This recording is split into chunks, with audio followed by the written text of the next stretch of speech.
ನಮಸ್ಕಾರ ಎಲ್ರಿಗೂ ನಮ್ಮ ಚಾನಲ್ಗೆ ಸ್ವಾಗತ. ಶ್ರೀಮಂತರಾಗಲು ಅತ್ಯಂತ ಟಫೆಸ್ಟ್ ಪಾರ್ಟ್ ಯಾವುದು ಗೊತ್ತಾ? ನಿಮ್ಮ ಫಸ್ಟ್ 1 crore ಅಚೀವ್ ಮಾಡೋದು.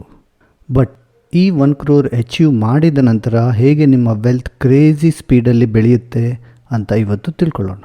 ಮೊದಲ 1 ಕೋಟಿ ರೀಚ್ ಆಗೋಕ್ಕೆ ಯಾಕೆ ಅಷ್ಟೊಂದು ಟೈಮ್ ಬೇಕು? ತುಂಬ ಇನ್ವೆಸ್ಟರ್ಸ್ 1 ಕೋಟಿ ದೊಡ್ಡ ಗೋಲ್ ಅನ್ಕೋತಾರೆ. ಬಟ್ ರಿಯಲ್ ಮ್ಯಾಜಿಕ್ 1 ಕೋಟಿ ತಲುಪಿದ ನಂತರ ಶುರುವಾಗುತ್ತೆ. ಫಾರ್ ಎಕ್ಸಾಂಪಲ್, ನೀವು ಪ್ರತಿ ತಿಂಗಳು 20,000 ರೂಪಾಯಿ ಇನ್ವೆಸ್ಟ್ ಮಾಡಿದರೆ 12% ರಿಟರ್ನ್ಸ್ ಅಂತ ಅಂದ್ಕೊಂಡ್ರೆ 15 ವರ್ಷ ಬೇಕಾಗುತ್ತೆ 1 ಕೋಟಿ ರೀಚ್ ಆಗೋಕ್ಕೆ. ಮೊದಲ 1 ಕೋಟಿ ತುಂಬ ಸ್ಲೋ, ಯಾಕಂದರೆ ಮೊಮೆಂಟಮ್ ಬರೋಕ್ಕೆ ಕಂಪೌಂಡಿಂಗ್ಗೆ ಟೈಮ್ ಬೇಕಾಗುತ್ತೆ. ಇದು ಯಾಕೆ? ನಂಬರ್ 1, ಸ್ಟಾರ್ಟಿಂಗಲ್ಲಿ ನೀವು ಇನ್ವೆಸ್ಟ್ ಮಾಡೋ ಅಮೌಂಟ್ ಚಿಕ್ಕದಾಗಿರೋದ್ರಿಂದ ರಿಟರ್ನ್ಸ್ ಕೂಡ ಕಮ್ಮಿ ಇರುತ್ತೆ. ನಂಬರ್ 2, ನೀವು ಇನ್ವೆಸ್ಟ್ ಮಾಡಿದ ಅರ್ಲಿ ಇಯರ್ಸಲ್ಲಿ ರಿಟರ್ನ್ಸ್ ಕಮ್ಮಿ ಇರುತ್ತೆ. ಬಟ್ ಟೈಮ್ ಹೋದಂತೆ ಮತ್ತಷ್ಟು ರಿಟರ್ನ್ಸ್ ಜನರೇಟ್ ಮಾಡುತ್ತೆ. ನಂಬರ್ 3, ನಿಮ್ಮ ವೆಲ್ತ್ ಹೆಚ್ಚಾದಂತೆ ಸಣ್ಣ ಪರ್ಸಂಟೇಜ್ ರಿಟರ್ನ್ಸ್ ಕೂಡ ಒಂದು ದೊಡ್ಡ ಅಮೌಂಟ್ ಕೊಡುತ್ತೆ. 1 ಕೋಟಿಯ ನಂತರ ಮ್ಯಾಜಿಕ್ ಆಫ್ ಕಂಪೌಂಡಿಂಗ್. ಒಮ್ಮೆ ನೀವು 1 ಕೋಟಿ ಅಚೀವ್ ಮಾಡಿದರೆ ನಿಮ್ಮ ವೆಲ್ತ್ ತುಂಬ ಫಾಸ್ಟಾಗಿ ಬೆಳೆಯುತ್ತೆ. ಫಾರ್ ಎಕ್ಸಾಂಪಲ್, 12% ರಿಟರ್ನ್ಸ್ ಅಂತ ಅಂದ್ಕೊಂಡ್ರೆ ಮೊದಲನೇ ವರ್ಷದಲ್ಲಿ ಏನೂ ಹೊಸ ಇನ್ವೆಸ್ಟ್ಮೆಂಟ್ ಮಾಡದೆ ನಿಮಗೆ 12 ಲಕ್ಷ ರಿಟರ್ನ್ಸ್ ಬರುತ್ತೆ. ಆಮೇಲೆ 1 ಕೋಟಿ ಆ್ಯಡ್ ಆಗೋಕ್ಕೆ 7 ವರ್ಷ ಆಗುತ್ತೆ. ಇದಾದ ನಂತರ ನೆಕ್ಸ್ಟ್ 1 ಕೋಟಿ ಕೇವಲ 3 ವರ್ಷದಲ್ಲಿ ಆ್ಯಡ್ ಆಗುತ್ತೆ. ಆಮೇಲೆ 4ರಿಂದ 5 ಕೋಟಿ ಆಗಲು ಕೇವಲ 2 ವರ್ಷ ಸಾಕು. 6 ಕೋಟಿ ದಾಟಿದ ನಂತರ ಪ್ರತಿ ವರ್ಷದಲ್ಲಿ 1 ಕೋಟಿ ಆ್ಯಡ್ ಆಗುತ್ತೆ. ಇದೇ ಮ್ಯಾಜಿಕ್ ಆಫ್ ಕಂಪೌಂಡಿಂಗ್. 1 ಕೋಟಿ ಫಾಸ್ಟಾಗಿ ರೀಚ್ ಆಗೋದು ಹೇಗೆ? ನಂಬರ್ 1, ನಿಮ್ಮ ಇನ್ಕಮ್ ಹೆಚ್ಚಾದಂತೆ ಇನ್ವೆಸ್ಟ್ಮೆಂಟ್ ಕೂಡ ಇನ್ಕ್ರೀಸ್ ಮಾಡಿ. ಫಾರ್ ಎಕ್ಸಾಂಪಲ್, ನೀವು ರೂಪಾಯಿ 10,000 ಸಿಪ್ ಸ್ಟಾರ್ಟ್ ಮಾಡಿದರೆ 12% ರಿಟರ್ನ್ಸ್ನೊಂದಿಗೆ 1 ಕೋಟಿ ರೀಚ್ ಆಗೋಕ್ಕೆ 21 ವರ್ಷ ಬೇಕಾಗುತ್ತೆ. ಬಟ್ ನೀವು ಪ್ರತಿ ವರ್ಷ ಸಿಪ್ 15% ಇನ್ಕ್ರೀಸ್ ಮಾಡಿದರೆ ಕೇವಲ 15 ವರ್ಷದಲ್ಲಿ 1 ಕೋಟಿ ರೀಚ್ ಆಗ್ತೀರಾ. ಸೊ ನಿಮಗೆ ಸ್ಯಾಲ್ರಿ ಹೈಕ್ ಸಿಕ್ಕಾಗ ಅಥವಾ ಬೋನಸ್ ಸಿಕ್ಕಾಗ ಖರ್ಚು ಮಾಡುವ ಬದಲು ಸಿಪ್ ಇನ್ಕ್ರೀಸ್ ಮಾಡಿ. ನಂಬರ್ 2, ಹೆಚ್ಚು ರಿಟರ್ನ್ಸ್ ಕೊಡುವ ಇನ್ವೆಸ್ಟ್ಮೆಂಟ್ ಆಯ್ಕೆ ಮಾಡಿ.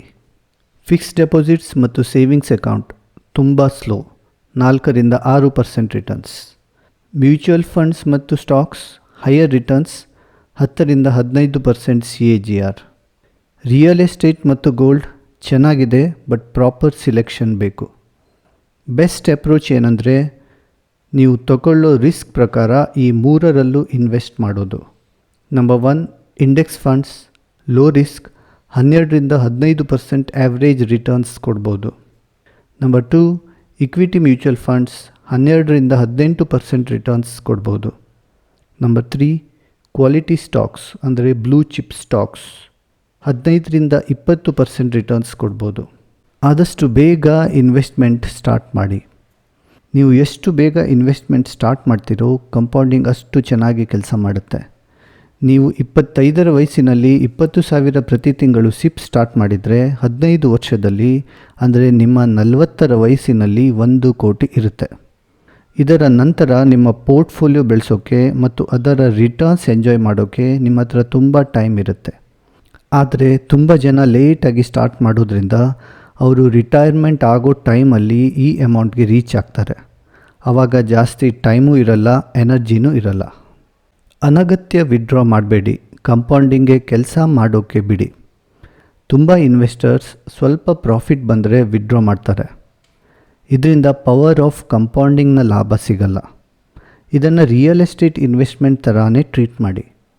ಒಂದು ಪ್ಲಾಟ್ ಅಥವಾ ಮನೆ ಖರೀದಿ ಮಾಡಿದರೆ ಎಷ್ಟು ವರ್ಷ ಇಟ್ಕೋತೀರಾ? 1 ವರ್ಷ, 2 ವರ್ಷ ಅಲ್ಲ ತಾನೇ? ಮ್ಯೂಚುವಲ್ ಫಂಡ್ ಇನ್ವೆಸ್ಟ್ಮೆಂಟ್ ಹಾಗೂ ಸ್ಟಾಕ್ ಇನ್ವೆಸ್ಟ್ಮೆಂಟ್ ಕೂಡ ರಿಯಲ್ ಎಸ್ಟೇಟ್ ಇನ್ವೆಸ್ಟ್ಮೆಂಟ್ ಥರಾನೇ ಲಾಂಗ್ ಟರ್ಮ್ ಇಟ್ಕೋಬೇಕು. ಸಾಲ ಮತ್ತು ಅನಗತ್ಯ ಖರ್ಚು ತಪ್ಪಿಸಿ. ಸಾಲ ನಿಮ್ಮ ವೆಲ್ತನ್ನು ಡಿಸ್ಟ್ರಾಯ್ ಮಾಡುತ್ತೆ, ಯಾಕಂದರೆ ಇದು ಕಂಪೌಂಡಿಂಗ್ನ ಆಪೋಸಿಟ್. ಅವಶ್ಯಕತೆ ಇಲ್ಲದ ಲಕ್ಸುರಿ ಕಾರು, ಮೊಬೈಲ್ಗೆ EMI ಕಟ್ಟೋ ಬದಲು ಆ ಅಮೌಂಟನ್ನು ಇನ್ವೆಸ್ಟ್ ಮಾಡಿ. ಪ್ರತಿ ತಿಂಗಳು ರೂಪಾಯಿ 10,000 EMI ಕಟ್ಟೋ ಬದಲು ಅದನ್ನೇ ಇನ್ವೆಸ್ಟ್ ಮಾಡಿದರೆ 10 ವರ್ಷದಲ್ಲಿ 25 ಲಕ್ಷ ಆಗುತ್ತೆ, 15 ವರ್ಷದಲ್ಲಿ 50 ಲಕ್ಷ ಆಗುತ್ತೆ, 20 ವರ್ಷಕ್ಕೆ 1 ಕೋಟಿ ಆಗುತ್ತೆ. ಸೊ ಎಷ್ಟು ಅವಶ್ಯಕತೆ ಇದೆಯೋ ಅಷ್ಟೇ ಖರೀದಿಸಿ, ಮ್ಯಾಕ್ಸಿಮಮ್ ಇನ್ವೆಸ್ಟ್ ಮಾಡಿ.